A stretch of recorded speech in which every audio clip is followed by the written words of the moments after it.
বৃন্দাবনের বাঁকি বিহারী মন্দিরে শ্রীকৃষ্ণের বিগ্রহকে একটু পরপর ঢেকে রাখা হয় কেন?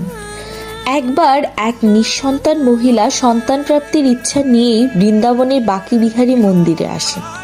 কিন্তু তিনি যখন ভগবান শ্রীকৃষ্ণের মনোমুগ্ধকর রূপ দেখেন, তখন সেই মহিলা তার সমস্ত দুঃখ কষ্ট ভুলে যান এবং ভগবান বাঁকে বিহারীজিকেই নিজের সন্তান ভাবতে থাকেন।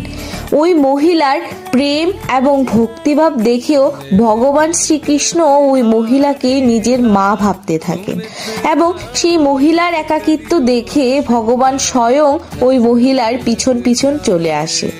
এবং পরদিন সকালে যখন মন্দিরের পূজারী ও মন্দিরের অন্যরা দেখল প্রভুর বিগ্রহ নেই, তখন তারা ভগবান বাঁকে বিহারীজিকে খুঁজতে লাগলো এবং মন্দিরের বাইরে থেকে ভগবানের পায়ের ছাপ দেখে দেখে তারা সেই মহিলার বাড়ি পৌঁছে যায়।